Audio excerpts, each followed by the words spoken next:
Hello everyone, welcome to Glance Academy. दोस्तों, आज हम लोग कवर करेंगे आपके यूपीपीसीएस प्रीलिम्स 2025 के लिए जो मैंने एमसीक्यू सीरीज को शुरू किया है। इसमें आज हम लोग क्वेश्चन नंबर 353 से शुरू करेंगे और ये शायद लेक्चर नंबर 7 या 8 हो सकता है। तो ये आप लोग प्लेलिस्ट में जाकर देख सकते हो। आई दृष्टि करंट अफेयर्स के नाम से एक प्लेलिस्ट बनी हुई है जहाँ पर मैंने आई दृष्टि वार्षिकी के भी हैंड रिटन नोट्स कंप्लीट कराए हैं और उसी प्लेलिस्ट में मैं इनकी क्लासेस को भी अपडेट कर रहा हूँ। तो चलिए आगे की क्लास में आज हम क्वेश्चन नंबर 353 से शुरू करेंगे। ये आपके यूपी पीसीएस 2025 और बिहार पीसीएस के लिए बहुत इंपॉर्टेंट सीरीज है, तो बिल्कुल भी मिस आउट मत करिएगा। क्वेश्चन नंबर आपका 353 में अगर हम देखें कि 7वें जन औषधि दिवस से संबंधित निम्न कथनों पर विचार कीजिए। भैया 7th वाले से बात कर रहा है, तो 7 मार्च 2025 को देश भर में 7वां जन औषधि दिवस मनाया गया। इस वर्ष 2025 में जो इसकी मुख्य थीम थी, दाम कम दवाई उत्तम, क्या यही थीम थी? तो बिल्कुल जी हाँ, दोनों बातें सही हैं कि 7वां जन औषधि दिवस 7 मार्च को आयोजित हुआ और थीम है इसकी दाम भी कम होनी चाहिए, दवाई उत्तम होनी चाहिए, यानी कि प्राइस डाउन रहे और क्वालिटी अच्छी होनी चाहिए। तो आगे देखते हैं इसकी अगर हम व्याख्या पढ़ना चाहें। भैया 1 मार्च से 7 मार्च तक पूरे सप्ताह को पूरे देश में जन औषधि सप्ताह के रूप में मनाया गया है। जेनरिक दवाओं के उपयोग के बारे में जागरूकता पैदा करना होता है। जेनरिक दवाइयाँ क्या होती है दोस्तों? सामान्यतः ये कम प्राइस में होती हैं, जैसे आपकी बुखार, खांसी, जुकाम, सर दर्द, पेट दर्द, बदन दर्द, इन सभी छोटी छोटी बीमारियों की जो दवाइयाँ होती है, जेनरिक दवाइयाँ जिसे हम लोग कहते हैं, इनके बारे में हम बात कर रहे हैं। और उल्लेखनीय है कि केंद्र सरकार ने लोगों को सस्ती और गुणवत्तापूर्ण जेनरिक दवाइयों को उपलब्ध कराने के लिए 2008 में प्रधानमंत्री भारतीय जन औषधि परियोजना को शुरू किया था, जब मनमोहन सिंह की गवर्नमेंट थी। लेकिन आज उसे जो है कि भारतीय जन औषधि परियोजना के नाम से जो है कि जगह जगह आप मेडिसिन जो मेडिकल होते हैं वहां पर मोदी जी की फोटो वगैरह देखेंगे, तो उन पे अगर आप जाओगे तो आपको 50% तक सस्ती दवाइयां आराम से इजीली अवेलेबल हो जाती हैं। बात करते हैं नेक्स्ट, हाल ही में चर्चा में रहे मोरन समुदाय। ये जो स आगे आ जाता है ना, ये पीछे ये टाइपिंग मिस्टेक होता है। तो मोरन समुदाय का संबंध निम्नलिखित में से किस राज्य से है? तो ये नॉर्थ ईस्ट के राज्य से है, असम और अरुणाचल प्रदेश से संबंधित है। असम सरकार ने अरुणाचल प्रदेश में रहने वाले मोरान समुदाय के सदस्यों को स्थायी निवास पत्र प्रमाण पत्र देने का फैसला किया है। यानी जो असम के रहने वाले लोग हैं, अब उन्हें मतलब अरुणाचल प्रदेश के रहने वाले समुदाय मोरान, अब उन्हें असम में भी रहने के लिए स्थायी निवास प्रमाण पत्र या सामान्य भाषा में कहते डोमिसाइल सर्टिफिकेट की बात की जा रही है। अब यह असम की एक स्वदेशी जनजाति के रूप में पहचानी जाती है, जिसकी एक छोटी आबादी अरुणाचल प्रदेश में भी रहती है। वे धर्म से वैष्णव और मोआ मोरिया संप्रदाय से संबंधित है। अब जैसे मान लीजिए आप बिहार के रहने वाले हैं या यूपी के, चलो मान लेते हैं, और बिहार पीसीएस ने क्या किया, अपने स्टेट डोमिसाइल को कंपलसरी कर दिया, तो रिजर्वेशन उसे ही मिलेगा जो स्टेट डोमिसाइल का होगा। तो आप चाहोगे कि भैया बिहार में भी फॉर्म भर लें और डोमिसाइल भी हमारा अप्लाई हो जाए, तो ये पॉसिबल नहीं है। लेकिन अरुणाचल प्रदेश की इन जातियों के लिए, इस समुदायों के लिए ये सुविधाएं शुरू कर दी गई हैं। अगला प्रश्न देखते हैं, क्वेश्चन नंबर 355।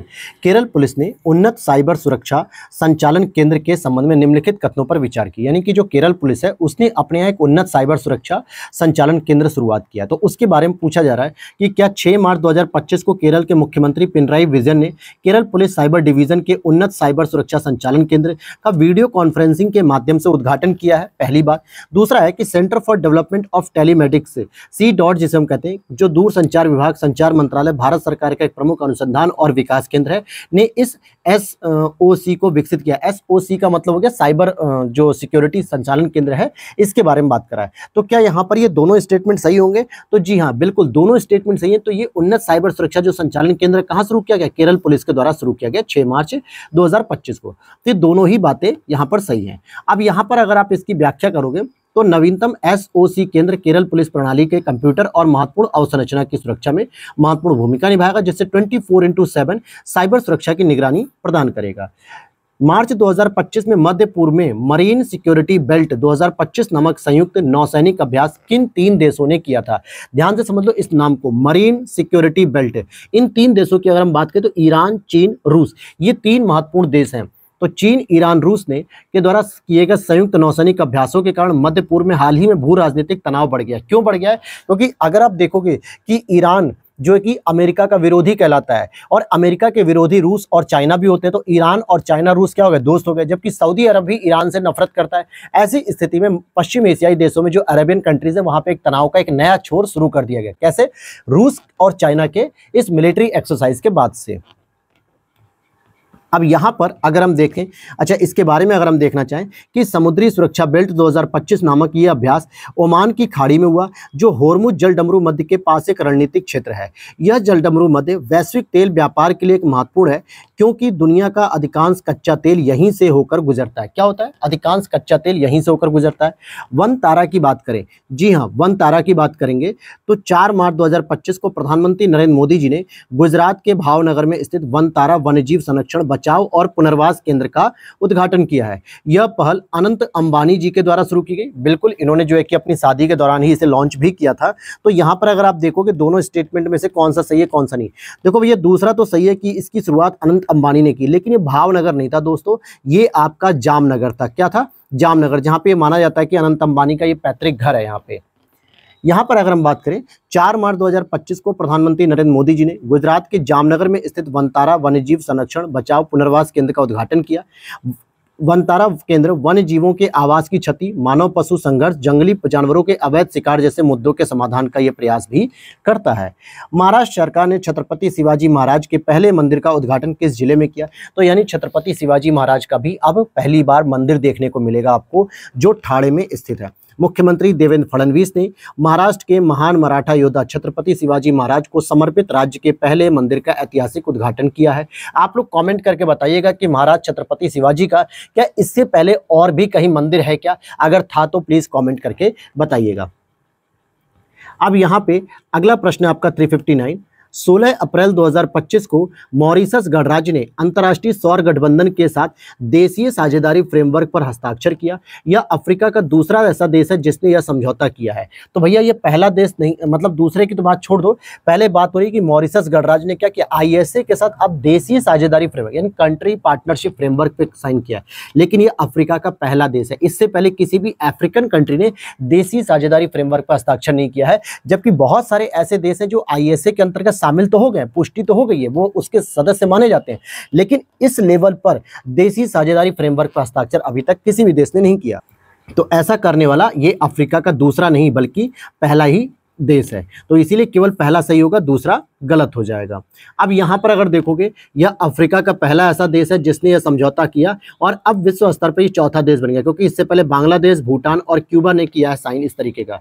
ISA की बात करें तो 2015 में भारत और फ्रांस के द्वारा स्थापित एक संधि आधारित अंतर सरकारी संगठन है, जिसका हेडक्वार्टर हरियाणा के गुरुग्राम में स्थित है। नेक्स्ट है आपका अप्रैल 2025 में केंद्रीय मंत्री जितेंद्र सिंह ने देश का पहला जलवायु परिवर्तन स्टेशन का उद्घाटन कहां पे किया? जलवायु परिवर्तन स्टेशन की मैं यहां पर बात कर रहा हूं, तो ये आपके जम्मू कश्मीर में ओपन किया गया। कहां पे? जम्मू कश्मीर में। आइए इसकी व्याख्या भी हम लोग देख लेते हैं, क्या कह रहा है। केंद्रीय मंत्री जितेंद्र सिंह ने जम्मू कश्मीर के उधमपुर जिले की चेनानी नत्था टॉप में भारत के पहले उच्च ऊंचाई वाले जलवायु अनुसंधान स्टेशन का शुभारंभ किया। तो जलवायु परिवर्तन से संबंधित क्या होगा?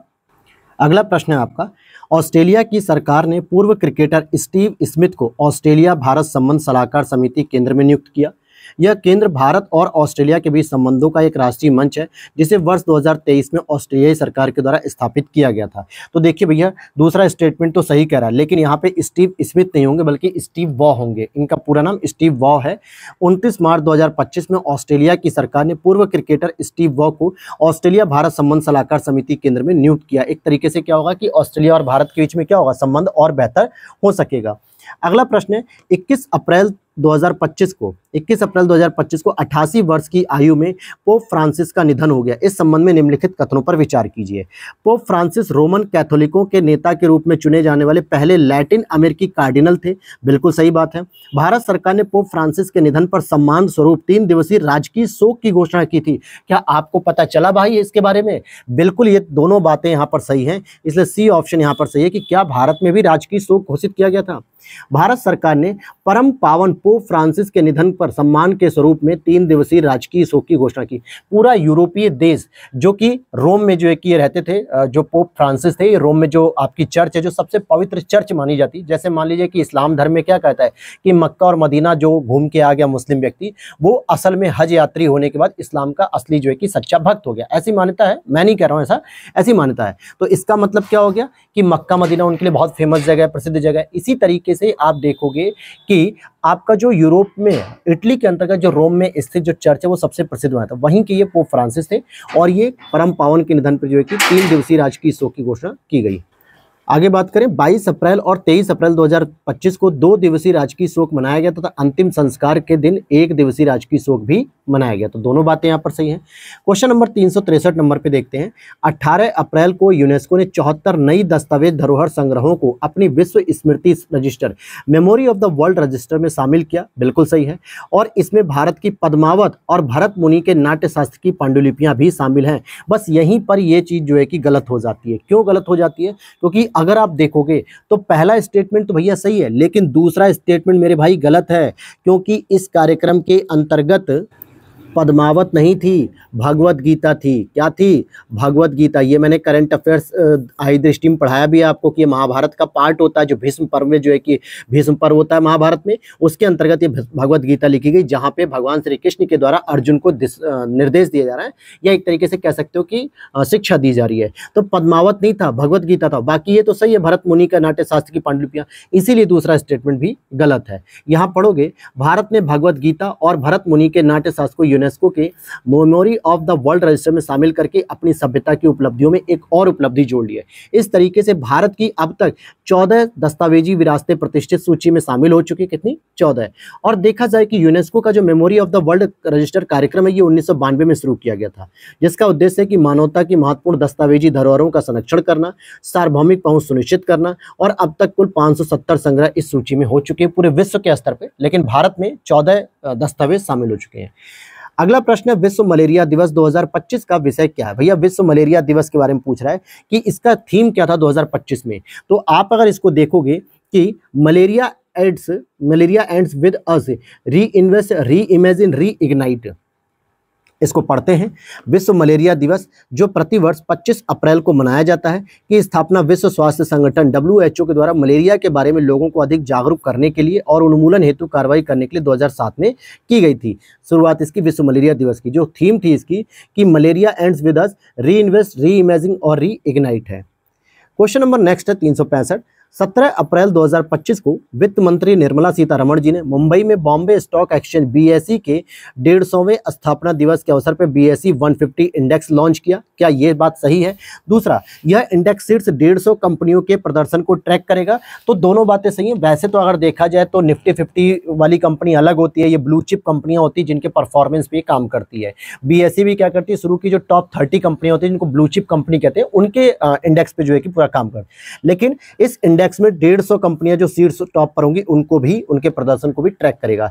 और यहां पे ये प्रश्न बन सकता है कि वित्त मंत्री निर्मला सीतारमण जी ने जो है कि BSE 150 इंडेक्स लॉन्च किया था। इंपॉर्टेंट ये है, तो दोनों बातें ध्यान रखना। BSE एशिया का सबसे पुराना स्टॉक एक्सचेंज है। भारत की आर्थिक प्रगति और वित्तीय स्थिरता में महत्वपूर्ण भूमिका निभाता है।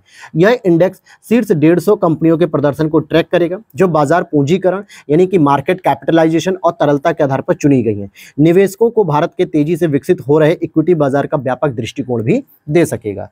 नेक्स्ट है आपका, गुजरात पुलिस द्वारा अपराध की निगरानी और त्वरित कार्रवाई के लिए किस ड्रोन आधारित परियोजना की शुरुआत की? गुजरात पुलिस ने शुरू किया किसके लिए? अपराधों की निगरानी की जाए और तुरंत उस पर कार्रवाई भी की जा सके। तो इसके लिए जीपी दृष्टि, क्या नाम है इसका? जीपी दृष्टि, इसको शुरू किया गया। इसकी फुल फॉर्म देखते हैं यहाँ पे। गुजरात पुलिस के द्वारा शुरू किया गया GP Drishti drone response and aerial surveillance tactical intervention कार्यक्रम राज्य में कानून व्यवस्था को आधुनिक बनाने की दिशा में एक महत्वपूर्ण कदम है। इस पहल के तहत क्वाड कॉप्टर ड्रोन का उपयोग अपराध की निगरानी, त्वरित प्रतिक्रिया और अपराध स्थलों के दस्तावेजीकरण को बेहतर बनाने के लिए किया जा रहा है। नेक्स्ट है, अगर हम बात करते हैं, भारतीय रेत कलाकार सुदर्शन पटनायक प्रतिष्ठित फ्रेंड डॉरिंगटन सैंड मास्टर पुरस्कार प्राप्त करने वाले पहले भारतीय बन गए हैं और सुदर्शन को उनके भगवान शिव की 10 मीटर ऊंची रेत की मूर्ति के लिए यह पुरस्कार मिला है। तो केवल पहला सही है, लेकिन दूसरा इसलिए गलत है क्योंकि उन्होंने भगवान श्री गणेश की मूर्ति बनाई थी, न कि शिव की। शिव के पुत्र गणेश की मूर्ति बनाई थी। किससे बनाई थी? रेत से बनाई थी, 10 मीटर ऊंची बनाई थी। भारत का पहला भारतीय रचनात्मकता प्रौद्योगिकी संस्थान IICT कहाँ स्थापित किया जा रहा है? तो महाराष्ट्र में किया जा रहा है। ये प्रश्न भी मैंने आपको करंट अफेयर्स में पढ़ाया है। IICT Dada Saheb Phalke film city Goregaon Mumbai में स्थापित होगा। कहाँ पे? दादा साहब फाल्के फिल्म सिटी गोरेगांव में स्थापित होगा। नेक्स्ट है आपका 369 प्रश्न नंबर, महिला संवाद अभियान के संदर्भ में कौन सा कथन सही है। 18 अप्रैल 2025 को बिहार के मुख्यमंत्री नीतीश कुमार ने महिला संवाद अभियान की शुरुआत की है और इस अभियान का उद्देश्य महिलाओं का राजनीतिक सशक्तिकरण है। पहली बात, ये जो शुरुआत है महिला संवाद, ये बिहार में शुरू किया गया, ये बात बिल्कुल सही। तो बीपीएससी वाले बच्चे ध्यान देना, 18 अप्रैल 2025 को मुख्यमंत्री नीतीश कुमार जी ने शुरू किया, लेकिन इसका उद्देश्य महिलाओं का राजनीतिक सशक्तिकरण हो ये जरूरी नहीं है, बल्कि इसकी जगह यहाँ पे महिलाओं को सरकारी कल्याणकारी योजनाओं की जानकारी देना, उन्हें सामाजिक और आर्थिक रूप से सशक्त बनाना है। इस अभियान की शुरुआत पटना से 50 प्रचार वाहनों को हरी झंडी देकर की गई है। तो राजनीतिक रूप से सशक्त करना जरूरी नहीं है, पहले सामाजिक और आर्थिक रूप से कल्याणकारी योजनाओं तक सुनिश्चित किया जाना इसका महत्वपूर्ण उद्देश्य है। अनुसूचित जातियों के आरक्षण का वर्गीकरण लागू करने वाला भारत का पहला राज्य कौन सा है। जैसे अभी बात चल रही है कई लगभग 3-4 सालों से कि ओबीसी में भी क्या हो रहा है कि अब क्रीमी जो हैं उनकी भी पार्टीशन की जाए, कि ओबीसी में जो टॉप मोस्ट कैटेगरी जैसे यादव, पटेल, कुर्मी, इनको 5% रिजर्वेशन में रखा जाए, बाकी 22% में जो है कि ओबीसी की लोअर कास्ट को रखा जाए, जिससे उनको बेहतर रिजर्वेशन मिल सके। उसी तरीके से शेड्यूल कास्ट में भी कुछ ऐसे लोग हैं जो क्रीमी लेयर में आ चुके हैं। खुद मैं पर्सनली 3-4 लोगों को जानता हूँ जो मेरे फ्रेंड हैं, अच्छे सरकारी पदों पर हैं, और उनको अभी भी सही मायने में रिजर्वेशन मिल रहा है, जबकि ऐसा नहीं होना चाहिए, क्योंकि वो बी ग्रेड की जॉब में है इस समय मेरे दोस्त है। भाई बी ग्रेड की जॉब में होने का मतलब ही आपका पे स्केल बेहतर है, आपका सोशल स्टेटस बेहतर हो गया, आपके परिवार की सोशल स्टेटस में रिफॉर्म आया है, तो अब ऐसी स्थिति में रिजर्वेशन नहीं होना चाहिए। तो यहाँ पे पार्टीशन किया गया है। तो ऐसा काम करने वाला 14 अप्रैल 2025 को तेलंगाना राज्य सरकार ने आधिकारिक तौर पर एससी आरक्षण अधिनियम 2025 का वर्गीकरण लागू कर दिया। तो किसने किया? तेलंगाना ने। नेक्स्ट है आपका 22 अप्रैल 2025 को जम्मू कश्मीर के अनंतनाग जिले के पहलगाम के पास 22 सारन घाटी में आतंकी हमला हुआ। ये वही वाला जिसके खिलाफ भारत सरकार के द्वारा डिफेंस मिनिस्ट्री के द्वारा ऑपरेशन सिंदूर शुरू किया गया था, और इस हमले की जिम्मेदारी लश्कर तैयबा की एक शाखा द रेजिस्टेंट फ्रंट के द्वारा ली गई। तो भैया ये स्टेटमेंट अगर आप देखोगे तो यहाँ पे दोनों ही स्टेटमेंट सही हैं। देखो 22 अप्रैल 2025 को ही तो अनंतनाग जिले में जो है कि हमला हुआ था, जहाँ पे एक घाटी थी 22 सारन के नाम से, और इसकी जिम्मेदारी भी किसने? द रेजिस्टेंट फ्रंट ने ली थी। अगर आपसे पूछा जाए कि इसके बदले में भारत सरकार के द्वारा कौन सा ऑपरेशन शुरू किया गया, तो नो डाउट ये पूछेगा ही नहीं, क्योंकि सभी को रट गया ऑपरेशन सिंदूर। तो यहाँ पे दोनों स्टेटमेंट सही हो जाएंगे, 1 और 2 दोनों ही हो जाएंगे। यहां देखोगे यह हमला लश्कर तैयबा की शाखा द रेजिस्टेंस फ्रंट के द्वारा किया गया, जो अक्टूबर 2019 में जम्मू कश्मीर के विशेष दर्जे को खत्म करने के बाद उभरा था। गृह मंत्रालय ने 2023 में गैर कानूनी गतिविधियां अधिनियम यूपीए के तहत इस संगठन पर प्रतिबंध लगा दिया। पहलगाम की बैसरन घाटी मिनी स्विट्जरलैंड के रूप में प्रसिद्ध है, इसीलिए लगभग जो है कि जो भी लोग गुजरात जम्मू कश्मीर जा रहे हैं और अनंतनाग जिला जा रहे हैं तो इस घाटी में वो जाएंगे ही जाएंगे। भूमि क्षरण और मिट्टी की उर्वरता हानि से निपटने के लिए हाल ही में ब्रिक्स देशों के द्वारा शुरू की गई एक पहल का क्या नाम है? ब्रिक्स भूमि बहाली भागीदारी। ब्रिक्स देशों ने भूमि क्षय, मरुस्थलीकरण और मृदा उर्वरता की हानि से निपटने के लिए ब्रिक्स भूमि पुनर्स्थापन साझेदारी शुरू की। यह घोषणा 15वीं ब्रिक्स कृषि मंत्रियों की बैठक ब्राजील में की गई। इंपॉर्टेंट है दोस्त कि ब्रिक्स देशों ने आपसी सहयोग के द्वारा क्या प्रयास किया कि भाई भूमि के क्षरण को हम रोकें, मिट्टी की उर्वरता की जो हानि हो रही है उसको भी रोकने का प्रयास किया जाए। लेकिन ये 15वीं ब्रिक्स कृषि मंत्रियों की बैठक जहाँ पे हुई ब्राजील में, वहाँ पर ये लॉन्च किया गया। नेक्स्ट है अनंत नगर योजना 2025 के बारे में कौन सा कथन सही है? 4 अप्रैल 2025 को मुख्यमंत्री योगी आदित्यनाथ जी ने लखनऊ में लखनऊ विकास प्राधिकरण लखनऊ डेवलपमेंट अथॉरिटी की अनंत नगर योजना का शुभारंभ किया। तो भैया ये स्टेटमेंट तो सही है कि लखनऊ में ही शुरू किया गया और इसके तहत 1.5 लाख लोगों को आवासीय सुविधा भी मिलेगी। तो ये भी सही है, दोनों ही स्टेटमेंट सही है मेरे भाई, 1 और 2 दोनों सही हैं। अगर हम और डिटेल से पढ़ना चाहें तो इस योजना की लागत लगभग 6,500 करोड़ रुपए जो कि 785 एकड़ में प्रस्तावित है। इसके तहत 60 प्लॉट्स पर 10,000 फ्लैट्स का निर्माण किया जाएगा और इसके अलावा 102 एकड़ क्षेत्रफल में एजुकेशन सिटी भी डेवलप की जाएगी। यह योजना ग्रिड पैटर्न पर आधारित है जिसका विकास चंडीगढ़ के पंचकुला मॉडल पर किया जाएगा। जिस तरीके से चंडीगढ़ को पूरा इस्टेब्लिश किया गया वैसे ही इसका भी विकास हो रहा है। किस राज्य सरकार ने महिलाओं को सशक्त बनाने और उन्हें आर्थिक रूप से स्वतंत्र बनाने के लिए पिंक ई रिक्शा योजना की शुरुआत की है? तो महाराष्ट्र हो जाएगा, पिंक सिटी नहीं, पिंक ई रिक्शा की बात कर रहा हूँ। महाराष्ट्र सरकार ने महिलाओं को आर्थिक और सामाजिक रूप से सशक्त बनाने के साथ साथ पर्यावरण के अनुकूल परिवहन को बढ़ावा देने के उद्देश्य से पिंक ई रिक्शा पहल की शुरुआत की है। ये महाराष्ट्र सरकार की योगदान है। टेक कृति, ध्यान देना, टेक कृति 2025 के बारे में सही कथन। इसका आयोजन 27 से 30 मार्च 2025 को आईआईटी बॉम्बे में आयोजित किया गया और रक्षा मंत्री राजनाथ सिंह ने इस महोत्सव का उद्घाटन किया। तो क्या मेरे भाई ये दोनों स्टेटमेंट सही हो जाएंगे? तो आप देखोगे दोनों स्टेटमेंट मेरे भाई गलत है, क्योंकि ये आईआईटी बॉम्बे नहीं था, ये आईआईटी कानपुर था। और जब यूपी के अंतर्गत बात हो तो भला इसमें जो है कि रक्षा मंत्री का क्या जरूरत है, और दूसरी बात ये टेक कृति आपके डिफेंस से है, तो यहाँ पे सीडीएस ने की थी, तो इसलिए दोनों ही स्टेटमेंट आपके गलत हैं। 27 से 30 मार्च 2025 को टेक कृति 2025 आईआईटी कानपुर में आयोजित किया गया। एशिया का सबसे बड़ा अंतर महाविद्यालय तकनीकी और उद्यमिता महोत्सव था। CDS chief of defence staff general Anil Chauhan ने इस महोत्सव का उद्घाटन किया, न कि रक्षा मंत्री ने।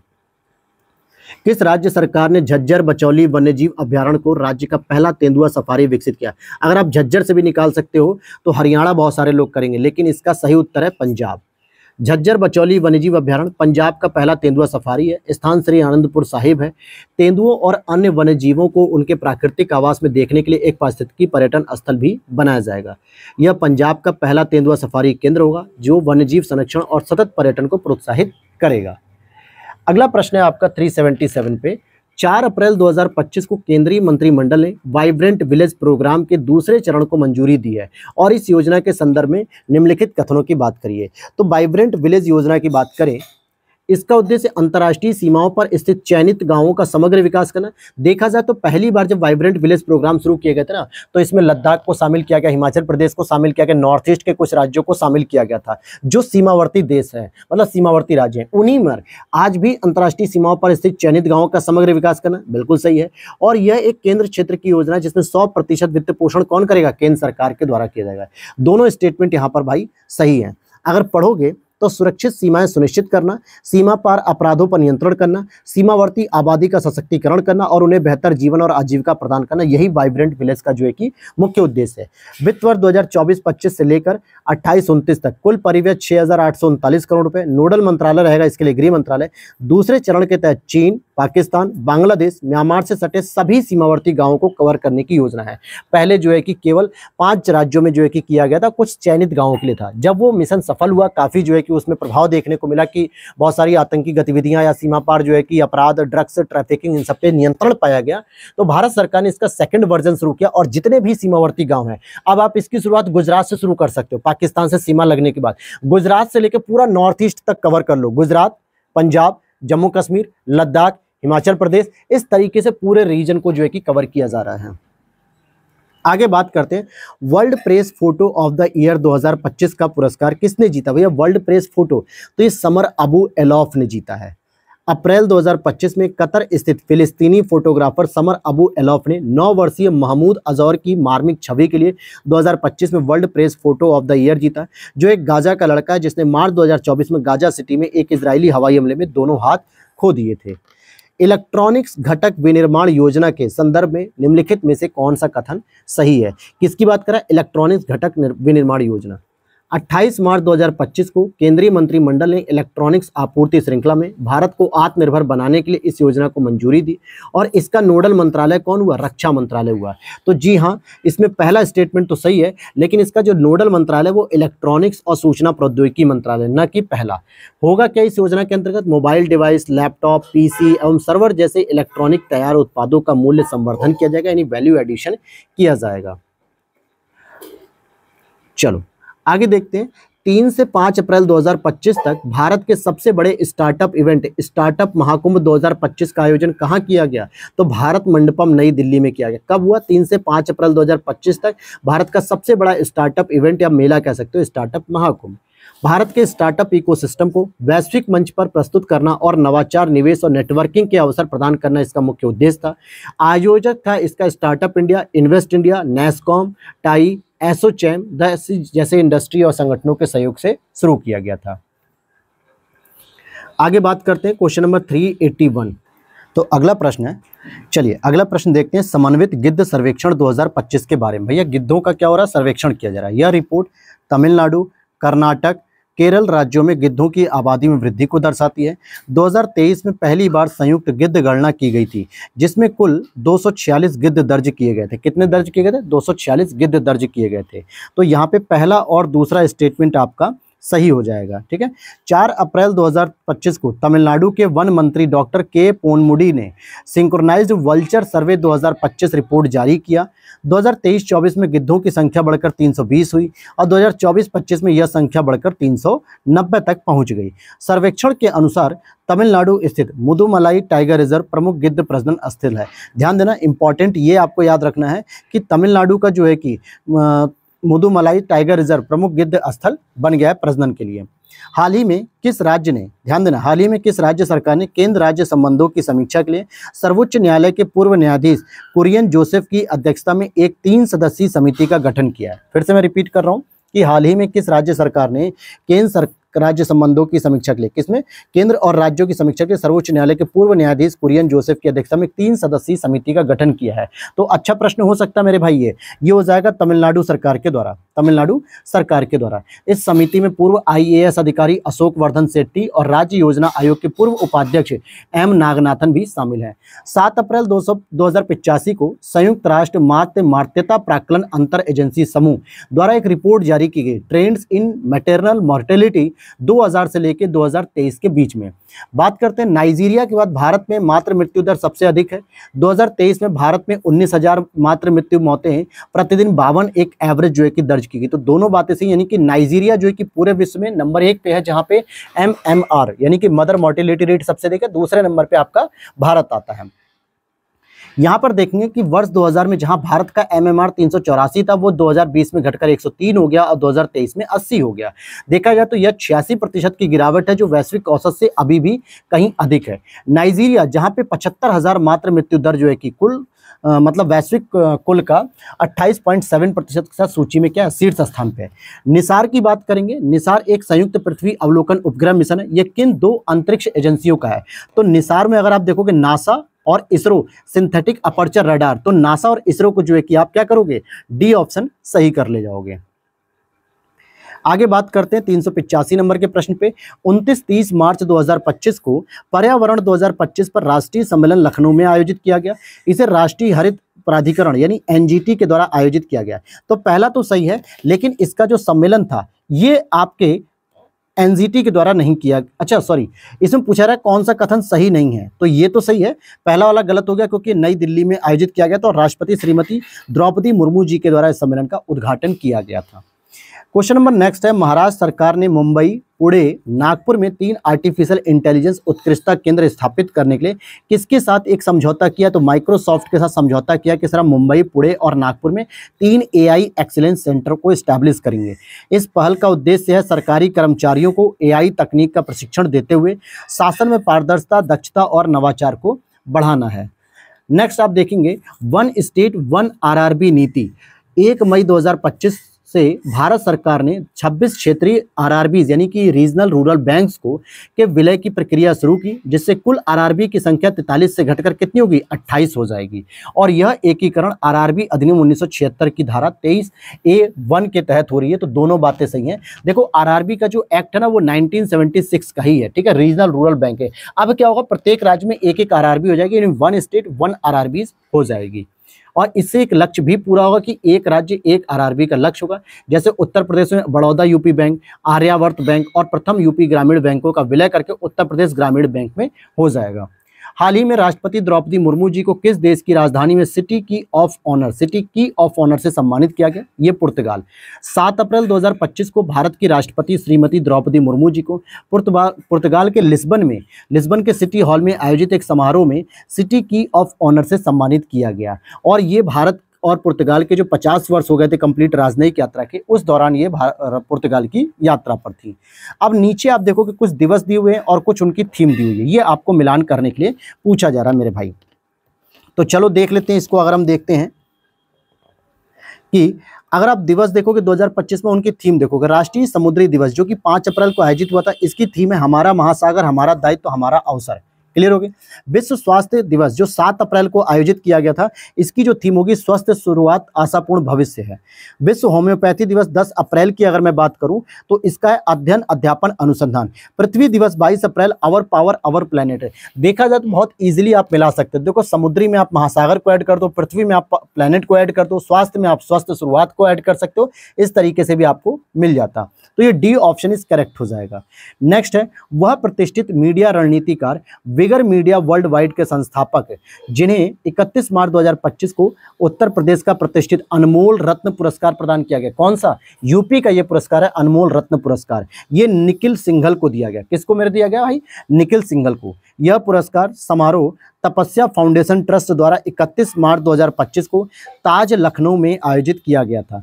यह सम्मान जनसंपर्क उद्योग में उनके उल्लेखनीय योगदान और रणनीतिक संचार में उनके अनुकरणीय नेतृत्व को दर्शाता है। क्या करता है? अनुकरणीय नेतृत्व को दर्शाता है।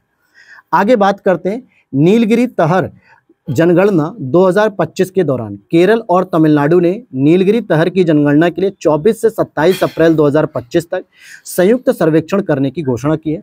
यह प्रयास एराविकुलम नेशनल पार्क की स्थापना की 50वीं वर्षगांठ के उपलक्ष्य में किया गया है। तो अगर हम इसकी बात करें, देखो नीलगिरी तहर जो है कि तमिलनाडु का जो है कि एक पक्षी मतलब पशु भी है, तो एक तरीके से देखा जाए यहाँ पे तो ये तमिलनाडु का तो है ही है। अब इसमें दोनों स्टेटमेंट सही हो जा रहे हैं क्योंकि ये केरल और तमिलनाडु की नीलगिरी तहर की जनगणना की गई थी। यहाँ पे अगर आप बात करोगे तो नीलगिरी तहर जो पश्चिमी घाटों का एक संकटग्रस्त पर्वतीय जीव है, तमिलनाडु का एक राष्ट्रीय पशु भी है। IUCN के द्वारा इसे संकटग्रस्त घोषित किया गया है। यह प्रजाति वन्यजीव संरक्षण अधिनियम 1972 की अनुसूची फर्स्ट में शामिल भी है और संरक्षण के लिए तमिलनाडु सरकार ने 25.14 करोड़ रुपए की 5 वर्षीय परियोजना भी शुरू की है। अप्रैल 2025 में किस अंतरिक्ष टेलीस्कोप की मदद से एक्सोप्लैनेट K2-18b के वातावरण में जीवन संबंधी अणुओं जैसे कि आप डाइमेथाइल सल्फाइड हो गया, डाइमेथाइल डिसल्फाइड हो गया, इनके संकेत पाए गए? तो ऐसी कौन सी टेलीस्कोप थी जिसके माध्यम से ये हमने रिसर्च की है? तो ये हो जाएगा आपका जेम्स वेब स्पेस टेलीस्कोप जो कि US के अंतर्गत संचालित है। नेक्स्ट अगर हम बात करते हैं 1 अप्रैल 2025 को सुप्रीम कोर्ट की फुल कोर्ट मीटिंग में यह निर्णय लिया गया कि सभी 33 वर्तमान जज और भविष्य के सभी जज अपनी संपत्ति की घोषणा सुप्रीम कोर्ट की वेबसाइट पर सार्वजनिक रूप से करेंगे। एक अच्छा डिसीजन लिया गया, बिल्कुल सही बात है। इस कदम का उद्देश्य न्यायपालिका में पारदर्शिता और जवाबदेही को कम करना है। मेरे भाई कम नहीं ज़्यादा किया जाएगा, जिससे न्यायपालिका में जो न्यायाधीश है उनकी भी पूरी जानकारी मिलती रहे। तो दूसरा गलत हो गया, पहला ही केवल सही है। आगे बात करते हैं यहाँ पे अप्रैल 2025 में किस देश ने दुनिया का पहला थोरियम मोल्टन सॉल्ट परमाणु रिएक्टर की शुरुआत की थी? तो यह शुरुआत आपके चीन ने की है। ये इसी तरीके के काम चीन करता रहता है। चीन ने दुनिया का पहला operational thorium molten salt nuclear reactor तैयार कर लिया है। ये न्यूक्लियर रिएक्टर गांसू प्रांत के गोबी रेगिस्तान में स्थित है। यह एक सॉल्ट न्यूक्लियर रिएक्टर है। इसमें पिघला हुआ नमक ईंधन के तौर पर इस्तेमाल होता है। दिस इज इम्पॉर्टेंट कि पिघले हुए नमक को यहाँ पर ईंधन के तौर पर तैयार किया जाता है, मतलब प्रयोग किया जाता है। 8 अप्रैल 2025 को एमनेस्टी इंटरनेशनल के द्वारा जारी मृत्युदंड और फांसी 2024 की रिपोर्ट के बारे में बात की जा रही है। 2023 की तुलना में 2024 में फांसी की संख्या 42% की वृद्धि हुई है। भारत में 2024 में जहां 165 नए मृत्युदंड की सजा सुनाई गई, जो पिछले वर्ष की तुलना में मामूली वृद्धि को दर्शाता है। तो दूसरा स्टेटमेंट तो सही है, लेकिन पहला गलत है, क्योंकि पहले वाले में 42% नहीं 32% की फांसी की संख्या में वृद्धि दिखाई गई है। सबसे अगर आप टॉप पे देखोगे तो ईरान कम से कम 972 फांसी दी जाती है। अरब में अगर आप देखोगे सऊदी अरब में 345, इराक में 63, कुल दिए गए फांसी का 91% हिस्सा यहीं पर केवल था। अप्रैल 2025 में किस देश ने अर्थव्यवस्था को बढ़ावा देने के लिए हरित क्रिप्टो करेंसी अपनाने की घोषणा की है? किसको बढ़ावा दिया जाएगा? इकोनॉमी को बढ़ावा दिया जाएगा। इकोनॉमी को बढ़ावा देने के लिए ग्रीन क्रिप्टो करेंसी की बात की जा रही है। तो ये आपके भूटान के द्वारा किया रहा है, क्योंकि भूटान ही एक ऐसा देश है जो हैप्पीनेस इंडेक्स पर भी फोकस करता है और अपनी जो है कि वन संसाधनों पर फोकस करता है और हरित क्रिप्टो करेंसी पर भी फोकस कर रहा है, यानी एनवायरमेंट के प्रोटेक्शन के लिए बहुत आगे ये रहते हैं। तो भूटान यहाँ पर सही उत्तर हो जाएगा। यहाँ पर अगर आप देखोगे कि भूटान आर्थिक विकास को बढ़ावा देने के लिए अपनी 100% जल विद्युत जनित बिजली का उपयोग करके हरित क्रिप्टो करेंसी के खनन की संभावना तलाश रहा है। हरित क्रिप्टो करेंसी स्वच्छ ऊर्जा स्रोतों जैसे जल विद्युत, पवन और सौर ऊर्जा का उपयोग करके खनन की गई डिजिटल मुद्राएं जीवाश्म ईंधन आधारित खनन के विपरीत हैं और वैश्विक हरित अर्थव्यवस्था का समर्थन भी करती है। बैंकिंग कानून संशोधन अधिनियम 2025 के प्रावधानों पर हम विचार करते हैं। बैंक खाता धारक अब 4 नामांकित व्यक्ति यानी कि नॉमिनी जोड़ सकते हैं। अभी तक जो आप अपने बैंक अकाउंट में 1 नॉमिनी जोड़ते थे, अब 4 जोड़ सकते हो।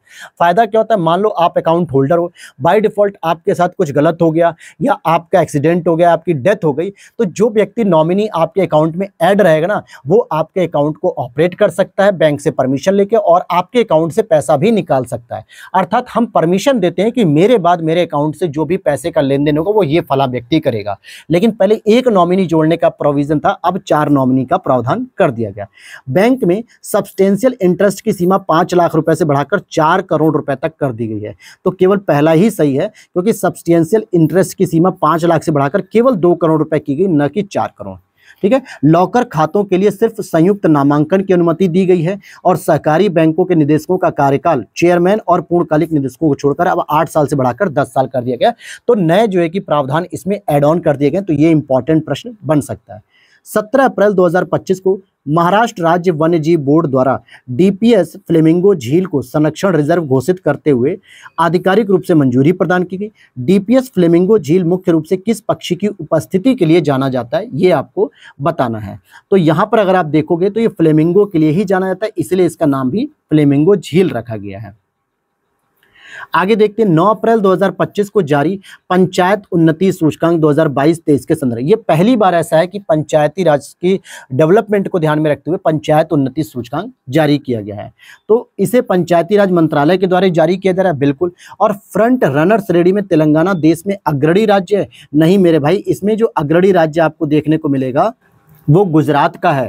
ठीक है। हाल ही में पंचायती राज मंत्रालय ने वित्तीय वर्ष 2022-23 के लिए पंचायत उन्नति सूचकांक बेसलाइन रिपोर्ट जारी की, जो कि पहली होगी, और इसमें 2.5 लाख से अधिक ग्राम पंचायतों के प्रदर्शन का मूल्यांकन करने के लिए डेटा आधारित रूपरेखा प्रदान की गई है, जिसमें यह माना जा रहा है कि लोकल लेवल पर भी सस्टेनेबल डेवलपमेंट गोल जो है कि कितने जो है कि अचीव किए जा रहे हैं। तो इसमें अगर आप देखोगे सबसे अधिक गुजरात, जहां पे 346 ग्राम पंचायतें टॉप पर रही, दूसरे स्थान पर तेलंगाना है।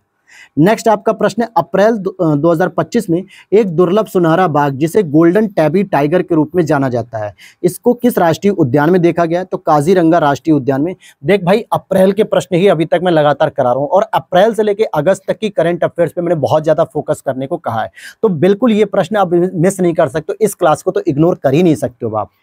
हाल ही में असम के काजीरंगा राष्ट्रीय उद्यान में एक दुर्लभ सुनहरा यानी गोल्डन बाघ देखा गया है, जिसे गोल्डन टैबी टाइगर भी कहा जाता है। यह कोई नई प्रजाति नहीं बल्कि बंगाल टाइगर का ही एक रूप है, जो कि आनुवंशिक उत्परिवर्तन यानी कि जेनेटिक म्यूटेशन के कारण ऐसा सामान्य रूप से अलग हुआ है।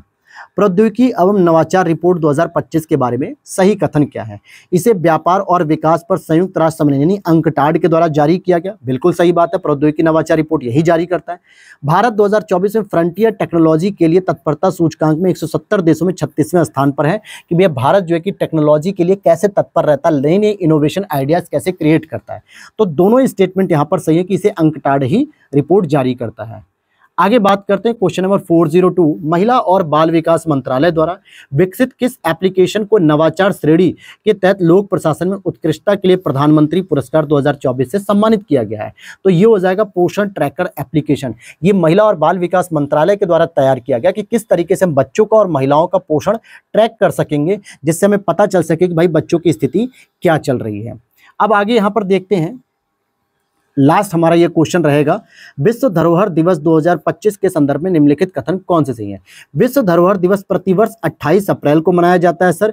नहीं सर, ये 28 अप्रैल को नहीं बल्कि 18 अप्रैल को मनाया जाता है विश्व धरोहर दिवस। 2025 की इस बार थीम थी आपदाओं और संघर्षों से खतरे में विरासत।